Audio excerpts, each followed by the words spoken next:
हरे कृष्णा। इस पवित्र मास सावन की आपको हार्दिक शुभकामनाएं। परम भगवान शिव को अत्यंत प्रिय है ये मास, और इस मास में की गई उनकी आराधना व्यक्ति को अनेक फल प्रदान करती है।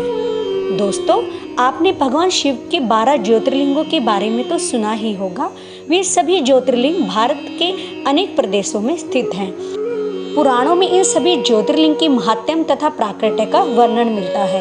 तो चलिए आज हम आपको सर्वप्रथम ज्योतिर्लिंग के प्राकट्य की कथा सुनाते हैं। शिव पुराण के कोटि रुद्र संहिता में सोमनाथ को सर्वप्रथम ज्योतिर्लिंग कहा गया है, जो कि गुजरात राज्य के एक क्षेत्र सौराष्ट्र में स्थित है। सोमनाथ ज्योतिर्लिंग की स्थापना से संबंधित कथा कुछ इस प्रकार है कि प्रजापति ने अपनी 27 कन्याओं का विवाह चंद्रमा के साथ किया। दक्ष कन्याएं चंद्रमा को अपने पति स्वरूप में पाकर अत्यंत खुश थी, परंतु अब एक समय क्या हुआ, चंद्रमा की 26 पुत्रियां अपने पिता दक्ष प्रजापति से मिलने आई, लेकिन उनके मुखमंडल पर मुस्कुराहट के स्थान पर उदासी छाई हुई थी। जब दक्ष प्रजापति ने अपनी पुत्रियों से पूछा तो उन्होंने बताया कि उनके पति चंद्रदेव रोहिणी से अधिक प्रेम करते हैं, बाकी सभी पत्नियों की उपेक्षा करते हैं।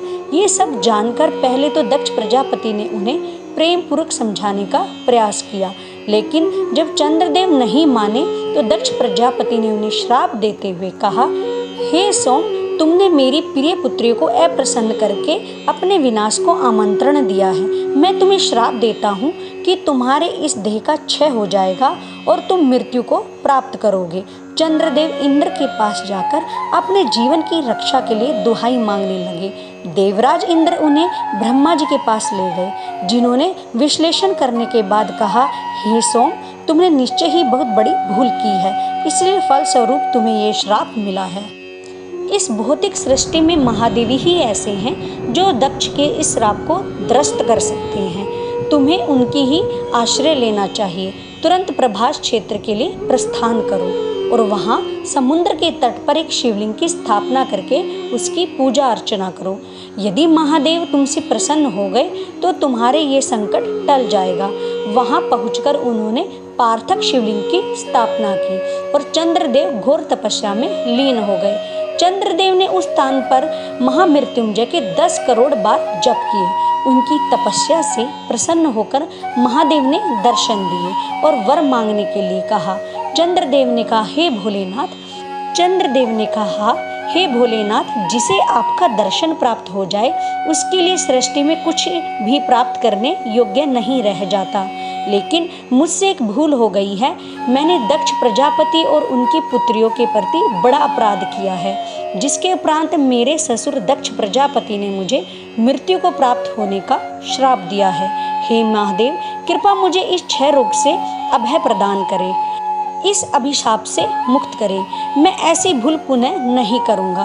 चंद्रदेव की विनती सुनकर महादेव ने कहा, सोम, दक्ष के अभिशाप को पूर्ण निशस्त्र करना संभव नहीं है। शिवजी की ये बात सुनकर चंद्रदेव निराश हो गए। उन्हें इस प्रकार देखकर भगवान शिव मुस्कुराए। उन्होंने आकाश में लगे चंद्र को तोड़कर अपनी जटा पर धारण कर लिया।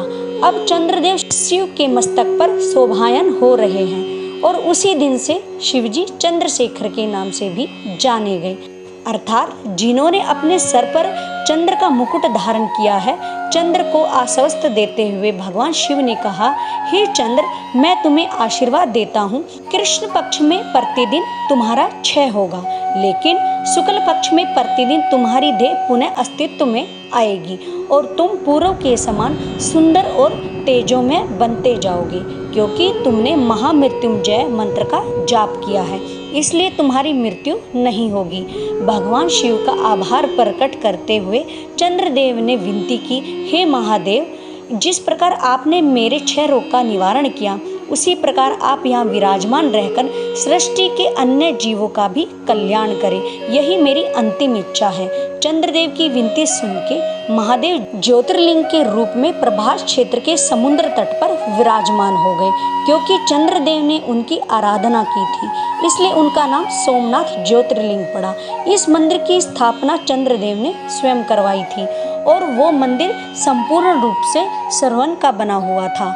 हमारे प्रमुख 12 ज्योतिर्लिंगों में से एक प्रथम ज्योतिर्लिंग है।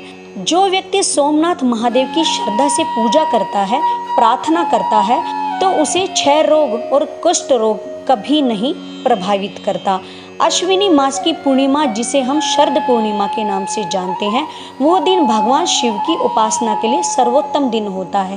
इस दिन चंद्रदेव भगवान शिव की उपासना के लिए पृथ्वी के सबसे नजदीक आते हैं। तो ये थी श्रावण मास के उपलक्ष्य में सर्वप्रथम सोमनाथ महादेव की कथा। ये कथा आपको कैसी लगी, ये आप हमें कमेंट बॉक्स में अवश्य बताएं और हमारे चैनल को लाइक एंड सब्सक्राइब अवश्य करें। हर हर